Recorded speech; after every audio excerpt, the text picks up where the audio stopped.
I think that the final combination of our three media texts, the documentary, radio trailer, and magazine double-page spread, were very effective.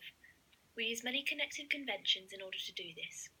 We used the common colour scheme of black and white throughout both the double-page spread, which was black text over a white background, and the documentary, on which every title was bold white text with a black outline. The most important common ground in terms of promotion was making sure that the date, time, and channel of the documentary were mentioned clearly and memorably so that this information would stick with the audience and they would remember when it was on.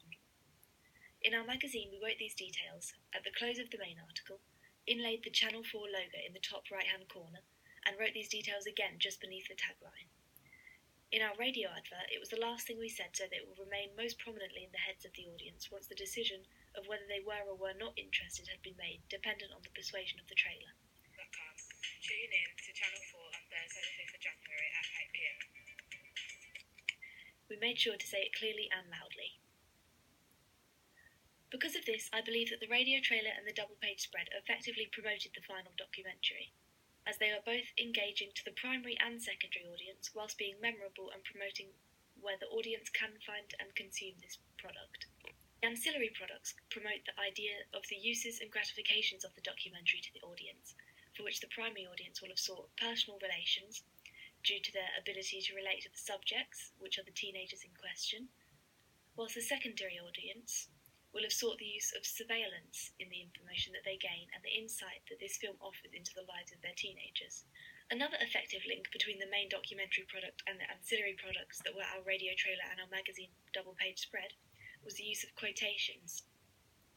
We use quotations from the documentary as engaging hooks for our audience.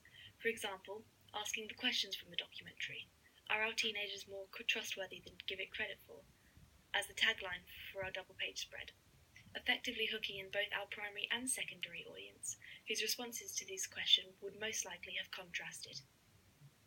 Linking to our utilisation of Claude Levi-Strauss's binary opposites, which contrast two opposite characters or things against each other in order to give the audience an idea that without the other would not exist as strongly. As well as George Gerbner's cultivation theory, which suggests that an audience will always seek a media text which agrees with an opinion that they already hold, therefore reinforcing the already formed beliefs. Because of this, the primary target audience will have had the opinion that teenagers are more trustworthy than given credit for, whilst the secondary target audience will have had the opposite due to the stereotypical adult-held belief that teenagers are irresponsible and not to be trusted. In the radio trailer, we used audio from the documentary in order to engage the audience in a similar way.